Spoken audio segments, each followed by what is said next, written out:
Para você que acompanha o canal do meu tio Oscar, seja muito bem-vindo de volta.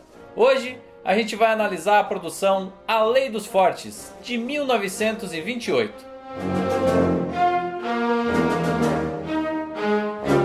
Se você aí já assistiu ao filme de Martin Scorsese, O Aviador, de 2004, vai se lembrar do personagem de Howard Hughes, esse empresário e amante da aviação que foi um dos homens mais ricos do mundo, tendo fundado a companhia aérea TWA e investido fortemente também no cinema, que era uma de suas paixões.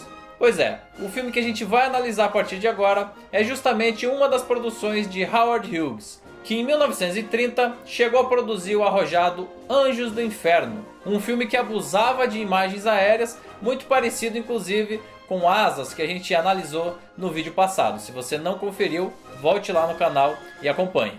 A Lei dos Fortes, que é esse trabalho que está sendo analisado, é considerado por muitos críticos e até mesmo historiadores de cinema como uma espécie de embrião do que viria a ser os filmes noir, uma década e meia mais tarde.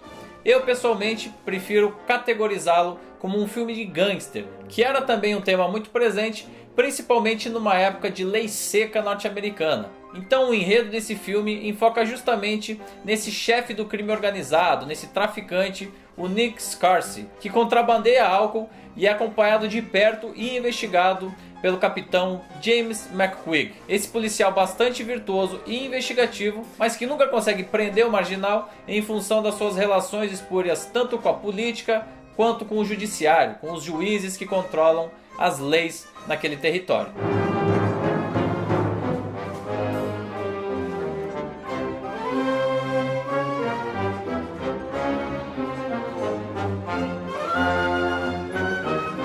Ou seja, é a corrupção que acaba falando mais alto do que a própria lei. Daí você tira inclusive os motivos que levaram a distribuidora aqui no Brasil a batizar esse trabalho como A Lei dos Fortes.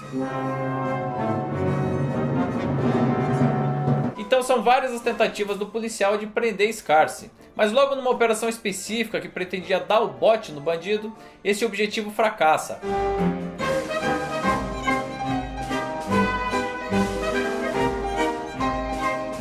E o efeito é inclusive o contrário. O policial McQuigg é transferido da sua delegacia no centro da cidade para uma região bastante afastada, onde teoricamente ele não poderia mais incomodar o chefe do crime.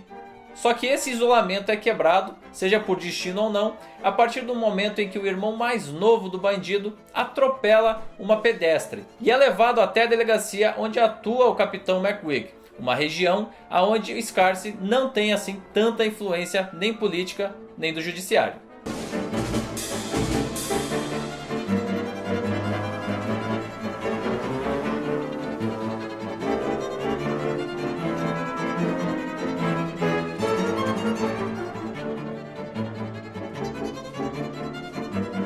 Ou seja, o que a gente tem colocado aqui pelo roteiro é a luta solitária de um homem íntegro e correto contra um sistema completamente corrupto e sujo. E a corrupção se alastra por tantas ramificações que fica realmente difícil fazer com que a lei se cumpra.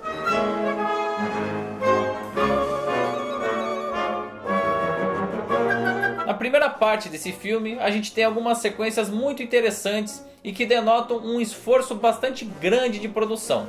Então são algumas sequências de emboscada da polícia com os bandidos. E o espectador é testemunha ali de um cenário urbano completamente lotado de transeuntes, veículos de cena, policiais e bandidos. Numa sequência de ação até mesmo impressionante para a época.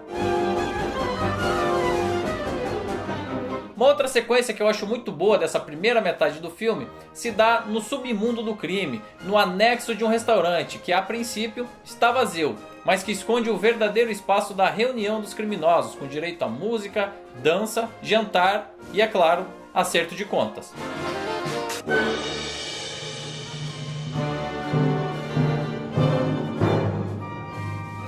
Quer dizer, houve um esforço aí de Hughes e de sua equipe de fazer um trabalho de produção bastante grande e impactante para o público. E isso fica visível nessas sequências e até mesmo na sequência do atropelamento promovido pelo irmão mais novo de Scarse. Mas infelizmente, depois justamente desse atropelamento, me parece que o ritmo de montagem e de condução das sequências cai muito. A agilidade deixa de ser uma característica e a gente tem uma situação de muita encenação e de pouca ação concreta. Apesar da tensão dos diálogos e das soluções ali colocadas, que são bem interessantes e o roteiro é um ponto alto também desse trabalho, me parece que a criatividade e a originalidade ficaram devendo um pouquinho nesse segundo ato de projeção. O que se explica em parte pelo fato desse filme ser uma adaptação de uma peça de teatro da Broadway, que inclusive teve Edward J. Robinson como um dos atores em cena. Vocês que acompanham o canal do meu tio Oscar vão se lembrar dele como o agente de seguros do filme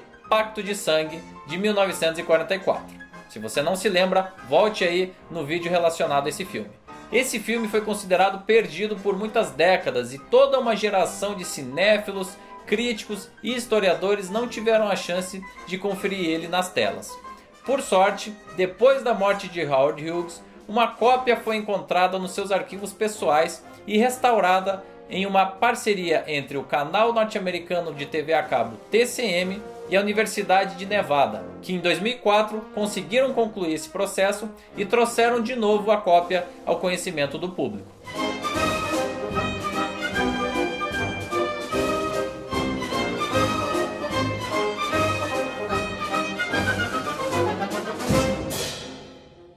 Mas mesmo assim esse trabalho ainda é muito difícil de ser encontrado, às vezes ele é exibido aqui na grade de programação do TCM Brasil, mas é mais provável que você consiga em cópias pela internet. Apesar de todas essas características, a produção teve apenas uma indicação e justamente na categoria principal de melhor filme, que era uma característica um pouco comum nesses primeiros anos da academia.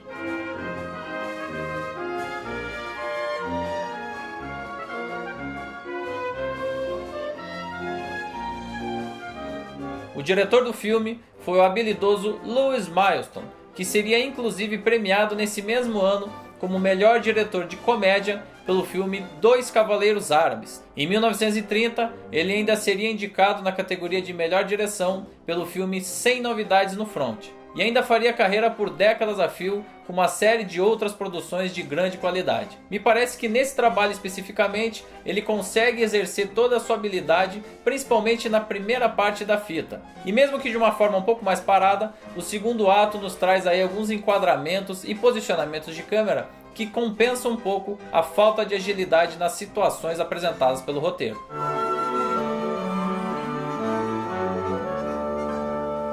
Também destaco aqui o trabalho de fotografia e de direção de arte dessa produção, sendo que a primeira faz uso de sombras e luzes de uma forma muito interessante, principalmente nas primeiras sequências desse trabalho.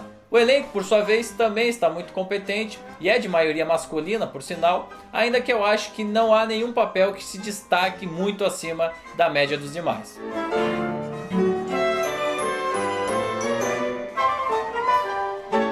Em 1951, houve um remake dessa história, que aqui no Brasil ganhou o título de A Estrada dos Homens Sem Lei, estrelada por Robert Mitchum, e ainda que seja uma versão interessante e com mais recursos, me parece que A Lei dos Fortes de 1928 é muito mais representativa do seu tempo. Ainda que um pouco difícil de ser encontrado, esse filme é um bom exemplo do que uma produção dedicada e bons recursos podem fazer por uma história na transição do cinema mudo para o cinema falado no final da década de 1920.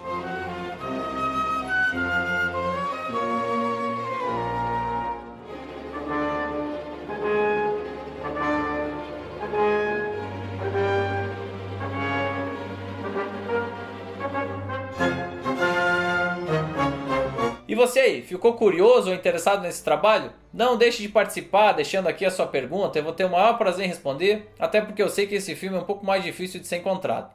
Também dê seu like, compartilhe e se inscreva no canal e nas redes sociais do meu tio Oscar. A gente volta aqui no próximo vídeo, encerrando essa maratona dos filmes de 1927 e 1928 com o drama Sétimo Céu, dirigido por Frank Borzage. E olha, você vai se surpreender com esse filme, viu?